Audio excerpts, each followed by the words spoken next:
You've landed on planet 412. In today's episode, we're going to go and explore eyewitness encounters out in the wilderness of Montana. Enjoy. A few years ago, I was hunting deer in the Montana mountains. The area where my family has hunted for generations is remote and rugged, with heavy woods and steep hills. It's beautiful, but it can be dangerous if you don't know what you're doing. I had gone to a spot we called the Tower. The Tower, an old fire lookout that hasn't been used since the 1970s, was our destination. But it still stands at the top of a mountain, overlooking our camp. You have to walk through thick forest for about half a mile before reaching the base of this mountain. Then you climb up its side to get there. When I arrived at the tower, I settled into my deer stand. It consisted of several wooden planks nailed between two trees. The idea was that if you hear something moving below your stand, like say an angry bear, then all you need to do is jump off one end onto solid ground. My father was in his own deer stand, some distance away from me. This way, we could cover more ground together without getting too close. He likes his solitude while hunting. After settling down with my rifle across my lap, I waited patiently. Suddenly, out of nowhere, came this smell like rotting meat mixed with skunk spray, only worse. This odor overwhelmed me, making even breathing difficult. I tried to concentrate, hoping to catch sight of something, a deer, elk, rabbit, or anything else edible, passing by well within the range of my weapon. My hands were tightly gripping the rifle, my fingers ready to pull the trigger quickly and cleanly kill the prey. At first, I thought nothing of it other than wondering how long I could possibly last and endure the torture. I didn't want to ruin the hunt by running away. I decided to wait and see what came along, hoping for better luck. Then I heard strange noises coming from a direction that sounded like a mix of growling, roaring, grunting, and screaming. I couldn't figure out exactly what it was, but it definitely sounded big, loud, angry, and close.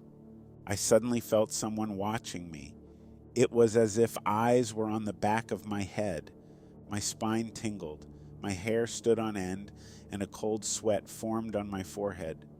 Trembling with fear, my heart pounded in my ears, drumming from the adrenaline rushing through my veins. I started to look around nervously, scanning the treetops and the ground below, trying to make out any possible predators stalking me. Still, there was nothing in sight except the empty forest. I felt like helpless prey to a potential killer, well prepared to wait patiently until the time was finally right. My inexperience and experience had gone bad. I took the best weapon available, one's own wits and instincts. Hopefully, it wouldn't come to that. As time went on, I grew more and more nervous. I was constantly scanning the treetops, the ground below me, and everything in sight, trying to make out anything that could be stalking me. Still, there was nothing. The smell got worse, too. It started making my eyes water so badly that I had to blink hard just to see through them at all.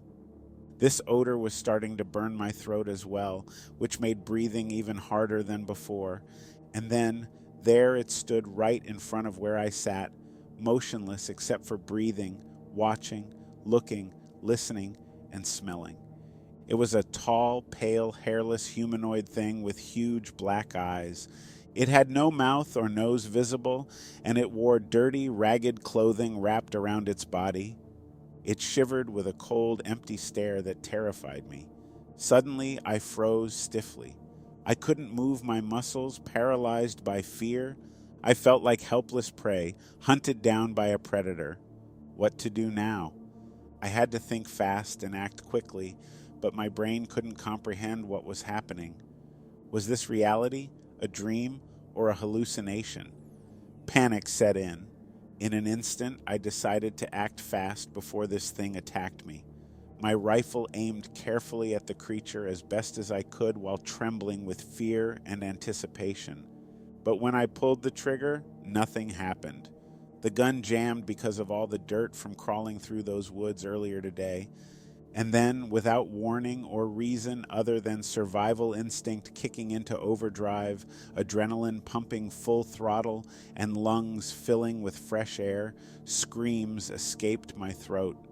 My feet propelled me to run as fast and farther away as possible. I took off, running back towards camp, hoping to make it alive before anything else happened here tonight. I will never forget that moment for the rest of my life. I survived somehow, and I don't know how. I'm still amazed when I think about it. It might have been a different outcome for someone else, not as prepared or experienced. The knowledge and tips you need to survive in the forest with wild creatures hunting you are invaluable. I made it back to camp safely and immediately told my father what had happened. He was initially skeptical, but agreed that we should leave the area for a while, just in case whatever I saw or smelled decided to come back. We didn't hunt there again for several days, but when we finally did return, everything seemed normal, as if nothing out of the ordinary had ever occurred. The strange creature had disappeared, taking its foul smell with it and leaving only memories behind. These memories would haunt me forevermore. I never told anyone else about this encounter except my father, and I don't think he believed me at first. He suggested that a bear or something similar had been scared off when the gun jammed. But I know what I saw, and it wasn't any kind of bear or other animal that we have in these woods. This thing was unlike anything I had ever seen before, human-like but not quite human either. It was almost as if it were some sort of alien being or interdimensional entity rather than a physical creature from our own world. I still get chills down my spine whenever I think back on this experience, even though many years have passed since then. I no longer hunt in those mountains because I'm afraid of what might happen again, so I choose to play it safe and stick to places where I know I won't end up facing my fear alone. I'm not sure what I encountered that day in the woods, but it was definitely something otherworldly. It had an unearthly appearance and a strange smell that I can't even begin to describe. The fact that my rifle jammed when I tried to shoot at it also makes me think there was some sort of supernatural element involved. I haven't seen or heard anything about this creature since then, so maybe it was just passing through our world on its way somewhere else. Or perhaps it's still out there waiting for another unsuspecting hunter like me. Either way, I hope no one ever has to experience what happened to me, because whatever this thing is, you don't want to meet it face to face.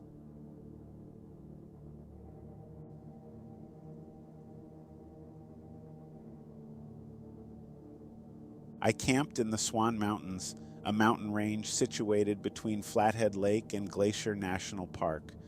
I had been there for a few days when, one night at about 10 p.m., I saw two glowing lights coming towards my camp from the other side of the lake, the north side. These lights were very high off the ground, above the tree line. They appeared to be headlamps or something similar because they swayed back and forth like someone walking with them would do. The next morning, while looking across the lake at where these lights came from, I noticed what looked like an old trail going up into some trees and disappearing uphill into an area not accessible by road. This really piqued my interest, so after breakfast I decided to take a look around.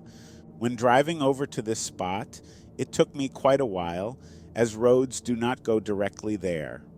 After parking on top of a small ridge, I hiked downhill for about 15 minutes until I discovered the path, which had become concealed by years of brush growth. I followed this path through heavy underbrush for maybe another half hour when, all at once, it opened up onto what looked like a large clearing about 50 yards wide and maybe 75 yards long. My first impression was disbelief and confusion. Whatever word you can think of that means, what the hell am I looking at?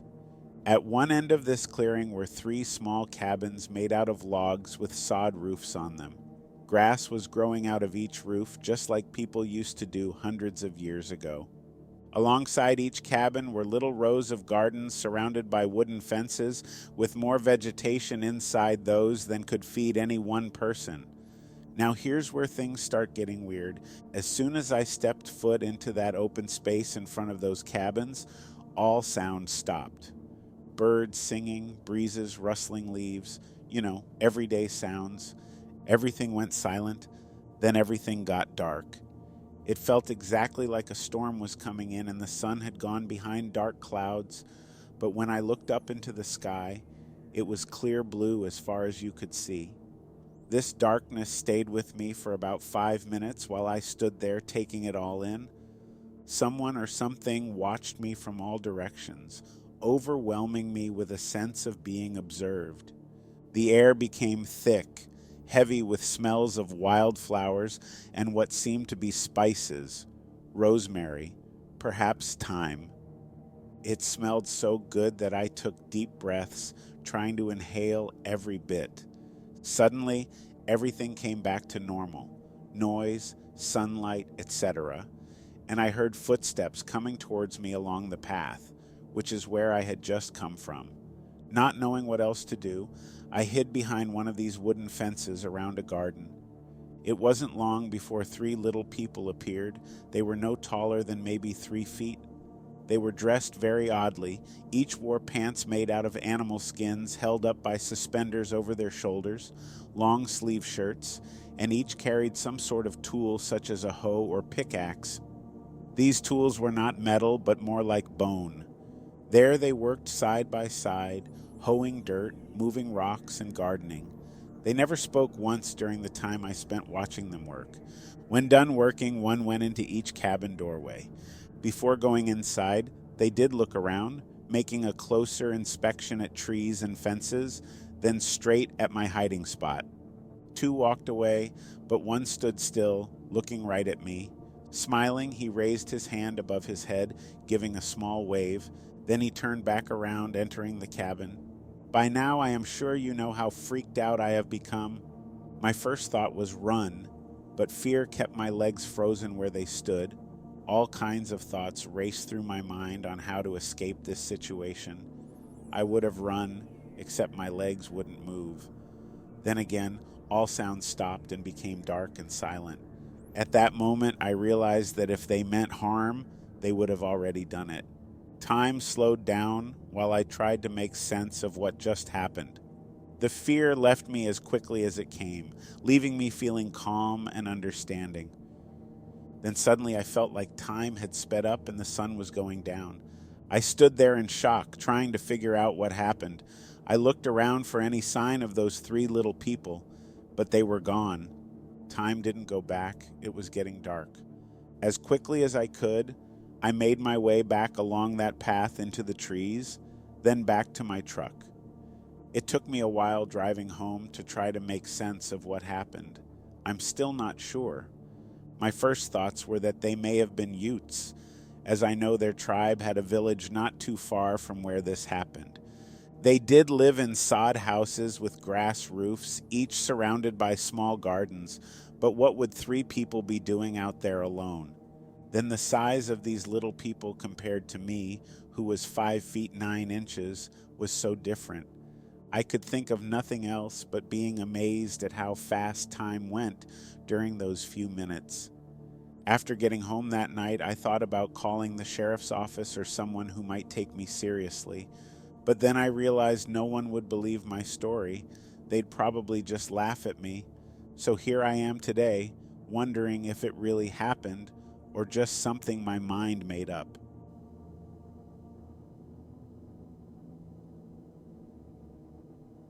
This story is about my first trip into the Bob Marshall Wilderness to hunt elk in September of 2005.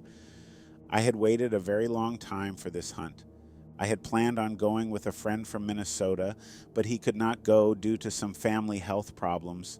So I decided to make the trip by myself, even though many people said it was too dangerous. They warned that if something happened, there would be no one there to help me out or call for help. I am an avid outdoorsman who has hunted, fished, hiked, and camped all over Montana since I moved here from Wisconsin back in 1992. So I felt comfortable with my decision. I knew that the weather could be bad at any time during late September. On the day of my departure, I went online to check the expected weather in the Gibson Reservoir area. This area is located near Augusta, Montana, where the trailhead starts. The website showed sunny skies every day except Saturday, which called for rain showers later in the evening around 9 o'clock through Sunday morning. Then it would clear off again with sunny skies after noon on Sunday. With this information, we were able to fly out early Friday morning, knowing we would have good hiking conditions throughout our hike down into Schaefer Meadow. Schaefer Meadow is about halfway between the trailhead and the Chinese Wall. We flew into Gibson Reservoir about mid-morning, loaded up our backpacks, and started hiking down the Fording Creek Trail towards Schaefer Meadow. We arrived around dusk, just as predicted by weather forecasters earlier that week. We set up camp, ate dinner, and turned in early because the next morning, the opening day of archery season, began at daylight. It poured profusely throughout the night, but by the time dawn arrived, the only indication that it had even rained was the saturated ground that surrounded us. Opening weekend came and went without any sightings or hearings until Monday afternoon. While walking along the top edge of the cliffs above Big River Meadows, about 2 miles east of Schaefer Meadow, I was looking at a herd of about 15 elk that were grazing in the meadow below. They had no idea I was there until some hunters on horses started chasing them around. This then caused all hell to break loose, with bugling and cows running in every direction. I decided it would be best to get out of there. So, after climbing up over the ridge away from the commotion, I stood on top of the ridge above Big River Meadows, where the cliffs start. This is when I noticed something strange in one draw below that ran down into another larger meadow. I also heard 2 elk fighting behind me towards the east side. The odd thing was what appeared to be a person walking up through the brush along the creek bottom, yet they were staying low, as if trying not to be seen. Also, the fact that he or she never looked up once, even though we knew each other had spotted one another because both of us stopped dead in our tracks like deer caught by headlights. He or she walked back down into the thicket where water runs during rainstorms and disappeared. I initially considered the possibility that a lost hunter wearing camouflage clothes was present. But as soon as he saw someone else, he tried hiding. Then again, maybe not. Who knows? When you see something or someone acting suspiciously like that, your mind starts playing tricks with you, particularly when you're contemplating a multitude of thoughts, including the reason why this individual wouldn't look up at me.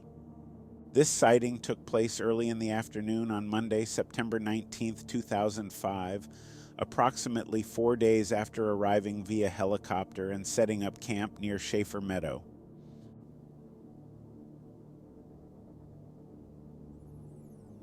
A while back, I sent you a story about seeing what I think is an alien.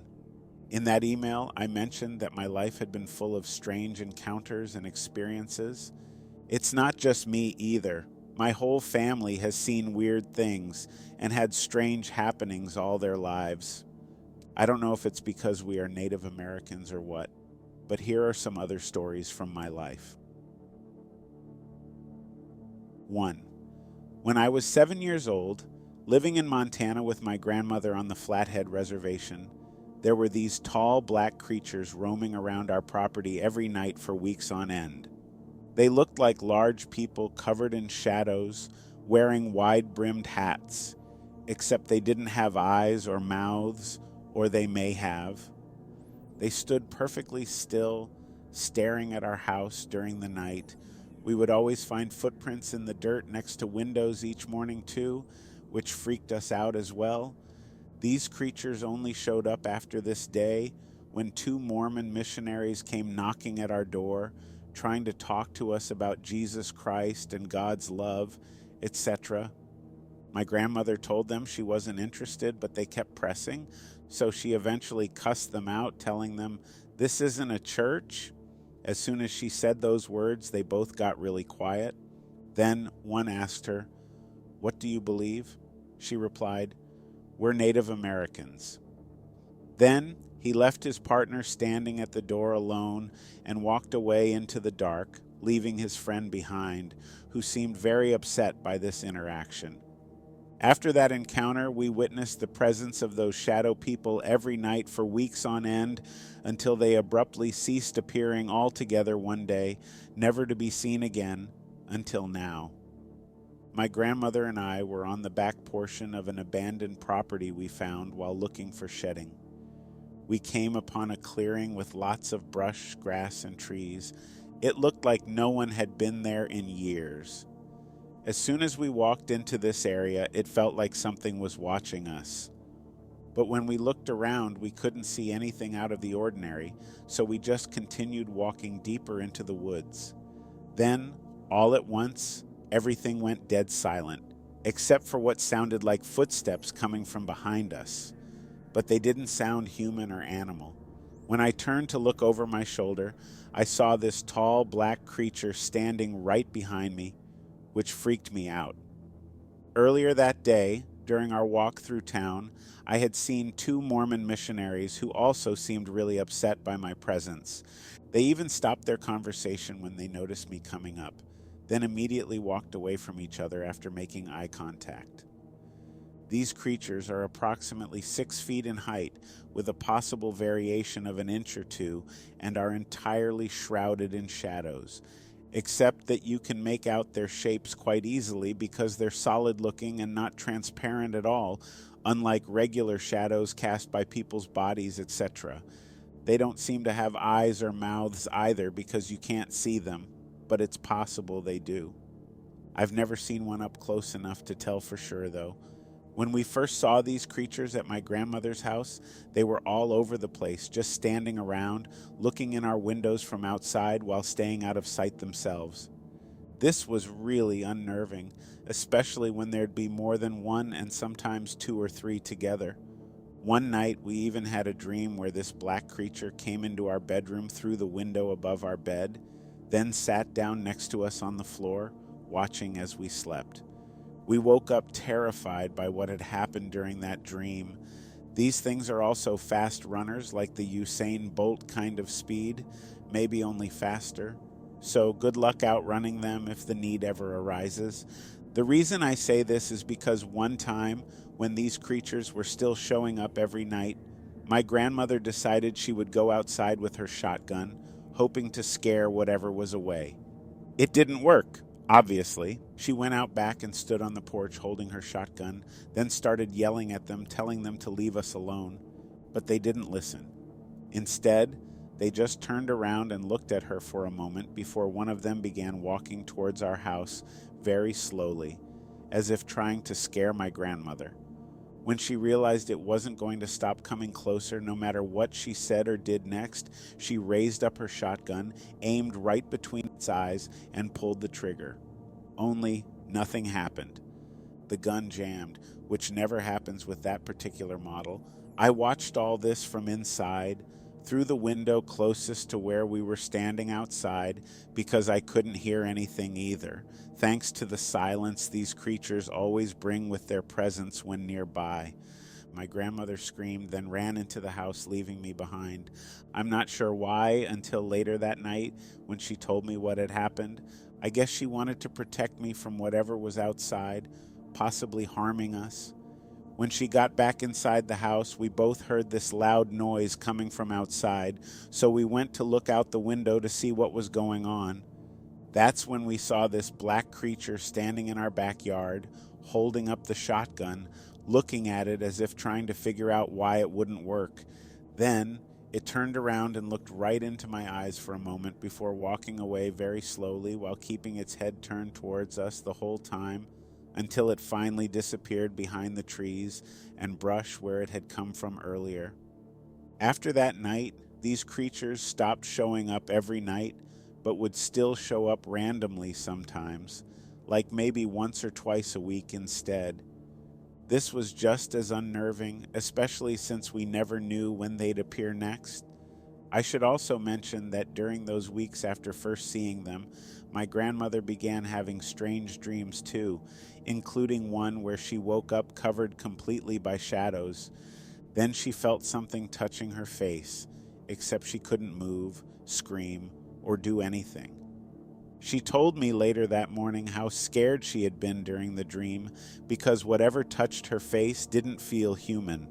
It felt more like some kind of animal or insect crawling over her skin.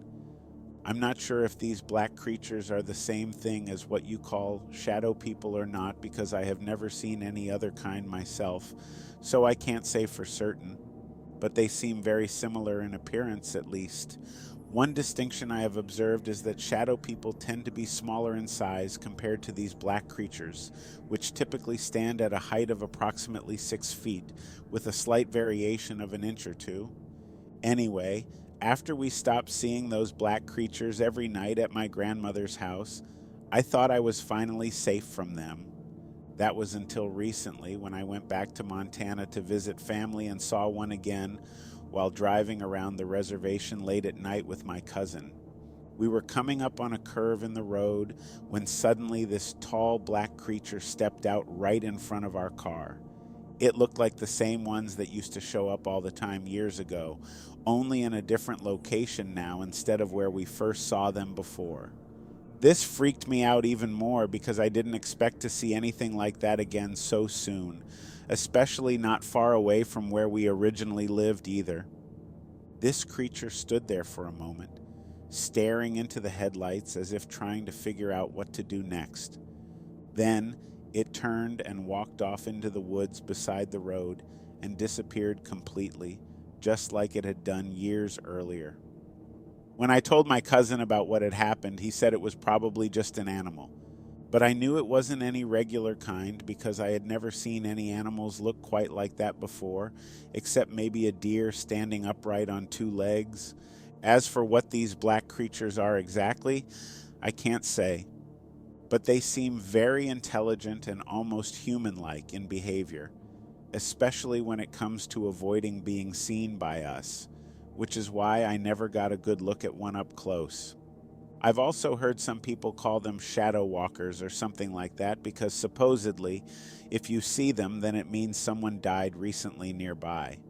But I don't know how true that part might be either, since no one has ever told me about seeing any dead bodies around where we used to live before seeing those black creatures show up every night.